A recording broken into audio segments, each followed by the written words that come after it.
Our friend Dennis Horton, he is the director of the Rockford Regional Branch of the Better Business Bureau, and he's here to help. Dennis, good morning.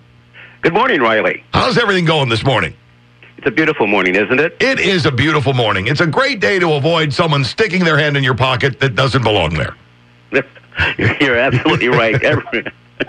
Every day is good for that, though, isn't it? Yeah, and nobody uses the excuse, oh, my hand was cold. It's cold out. No, you stay out of people's pockets here. Dennis joins us every other week, and we talk about ways to avoid getting scammed, some of the things that are going on, how to protect yourself, and measures you can take to make sure those who are out there working on the other side of the law don't get to you. Sears bankruptcy is one of those things that's top of mind this morning.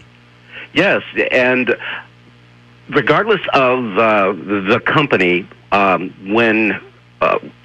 Sears is a good example that when they go out of business or they're in bankruptcy, there are thousands of people out there who have gift cards from Sears, or they have warranties that they've purchased, or they have extended warranties.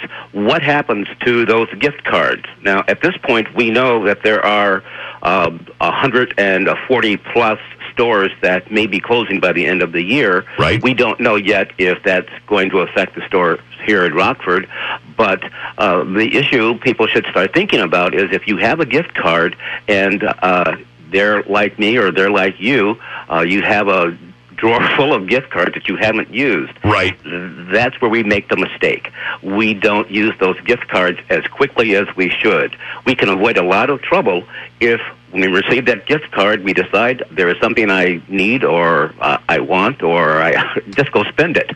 So that when the store closes, or if there is a bankruptcy, you don't come up on the losing end of that, the value of that gift card. And for the person who gave that to you, they didn't just throw their money out the car window either. You still want to, exact some measure of the gift out of the gift. Exactly. And, it's one of those things we need to think about. And the warranties.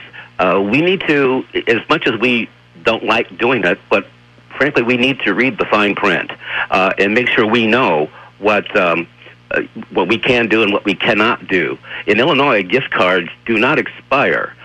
However, when there's a bankruptcy, that comes into play. And while you may be able to file a claim to recover the value of that gift card should Sears actually go out of business, you're at the bottom of the list. All of the major creditors will be taken care of before any of the people, small people like us, who have gift cards and want a refund. It could happen, but the odds are you really would lose.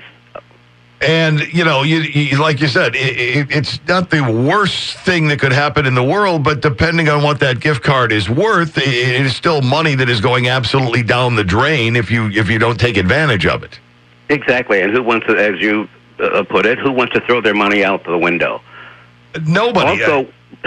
Also, we need to, if you have a warranty or on a product, you need to check to see what provisions there are or will be made to cover repairs for that $1,500 refrigerator you bought, right? Or that new $800 pair of washer and dryer. Sure. What's going to happen if it breaks down and they're no longer in business? So we need to be proactive and find out what our recourse will be. And I would imagine, of course, worst case scenario, somebody goes out of business and you've got an extended warranty on that one. Well, you had an extended warranty with someone who exists no longer. You're kind of out of luck. Yes, you sat on that gift card too long. They've closed the doors of everything. There's no way you're going to send that in and get a monetary value back. That's right. So if you have one, the best bet is for you to go and use it. Yes. Run, don't walk. Get that thing used. You don't want to be sitting there as they lock up the doors for the final time, realizing there's 3 cards sitting in your wallet. Yes, think about the fact that Christmas is coming. Use it for good. Right, that's right. Right, not for apathy. Yes, use it for good. Get over there and use those cards. Holiday hiring scams are also making some news. This is something that we warn about every year, but we're warned a little bit early this year because since January, Riley, and Scam Tracker, we have BBB Scam Tracker, we have seen a spike in the number of employment scams.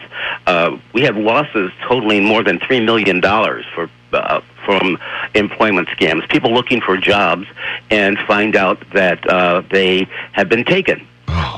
And we think, rather than wait, because now is the prime time for people who want to get a part-time job for holiday spending and the like, let's let them know that there are a lot of scams out there and what they ought to be looking for before they do something that's not too bright, like send money to someone who wants to hire them or claims to want to hire them. And this is particularly insidious, too, because depending on who's in there and looking for a job, you don't know the level of desperation. You don't know how long somebody's looked and how hard that this slog has been for them. And then to dangle something in front that, if you'll part with some of your money, we can grease these skids a little bit and get you hired on right away.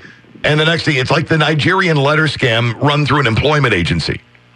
Exactly. And you're very right about the desperation level of people. If there is an urgent need for them to find employment, and someone tells them you can earn $100 an hour or $1,000 a week stuffing an envelope, they very often bite, and they send the money.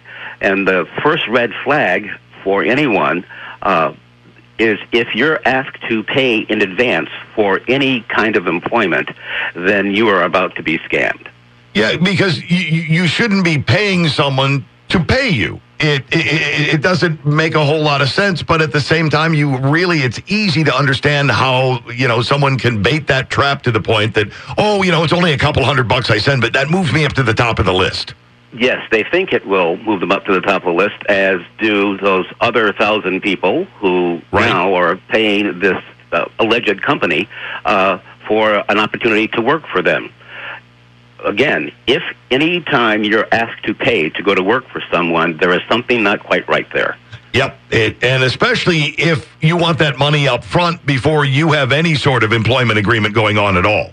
Exactly. And very often, especially when these employment opportunities show up online or somewhere, there's very often a very vague description of the company. Before you apply or do anything, make sure that you have done a very good job of vetting that business.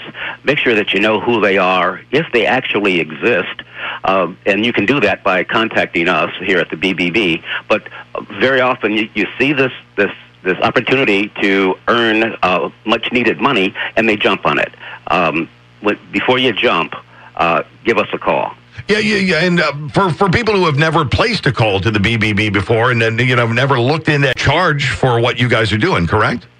Absolutely. Every service that we provide is free, and that the cost of what we do is covered by the accreditation fees that our accredited businesses pay.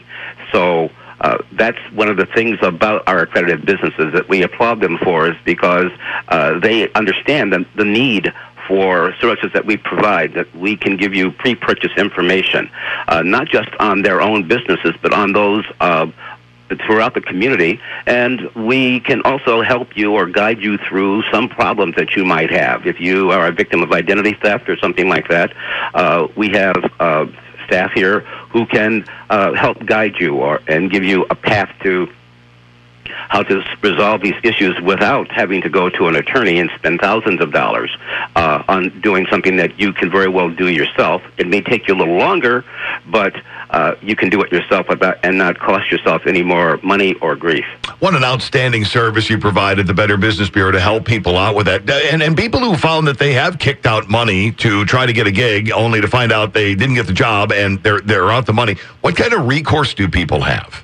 Well, very often what we will do is we gather all those complaints that we receive, and especially through Scam Tracker. Those complaints are downloaded to law enforcement every Friday afternoon, just shortly after 4 o'clock. That includes the Illinois Attorney General's office. And when we note that there is a scam, such as an employment scam, taking place, we gather all of those complaints and we turn them over to the Illinois Attorney General's office, who then fix their investigators on this company. When they locate them, and very often they do, there's a good chance that people can get a refund. But the most important thing is that they're shut down. Yes, that is, that's good to hear, because, yeah, you may have paid a price on it, but by your actions and letting people know what happened here, you've stopped it from happening to others, and you may actually, maybe, see some of that money come back. Exactly. That's why we, when I'm on with you, asking people, when you get a scam call, give us a call. Even if you don't think it's a scam call or you don't know whether or not it's a scam call, give us a call and let us know so that we can track it to make sure that we are aware of the sorts of scams that are taking place and other illegal activity so that we can, in the process, inform law enforcement who can do something about it. Because we, as a Better Business Bureau, we do not have any law enforcement authority at being a nonprofit organization. I had just read the other day that Attorney General Lisa Madigan's office is gotten together with the attorneys general of several other states to appeal to, I believe, the FCC and others to crack down on the violators of the no-call list. The fact that we are getting just absolute avalanches of calls showing up on cell phones and at home and all that in direct violation. Yes, and and because they are law enforcement, and you realize that the people who are making those scam phone calls and the robo-dialing are crooks, and people blame the do not call list and say it doesn't work. Well, in fact, it does work for those legitimate businesses and people who observe the law. For those who don't, the Attorney General Madigan and the others are saying enough is enough.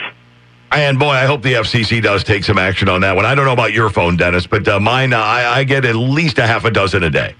It's amazing, and it's no longer early in the day. It goes up through the evening, and on my business line here, I'm absolutely amazed at the number of calls that I get every single day. Yeah, which is even funnier that these people are calling your business line at the BBB. Yeah, I mean, of all the wrong numbers, that's a pretty good one to dial right there. Yeah, I sometimes, I tell people don't do what I'm telling you, that I will sometimes pick it up and tell them, this is the Better Business Bureau you're calling, and when they're calling from overseas or somewhere, they're not quite sure, but I tell them it's not quite the truth, but that we will arrest you when we find you, which is the same threat that they make to us. Sure. So I don't feel so bad about it. Oh, no. That's fighting fire with fire in the best possible way. For people who want to get in touch, Dennis, what should they do? You can give us a call here at 815-963-2222. As always, I appreciate the time, and the listeners and I really appreciate the great advice, too, Dennis. I really enjoyed being with you, Riley. Thank you very much. We'll talk to you next time.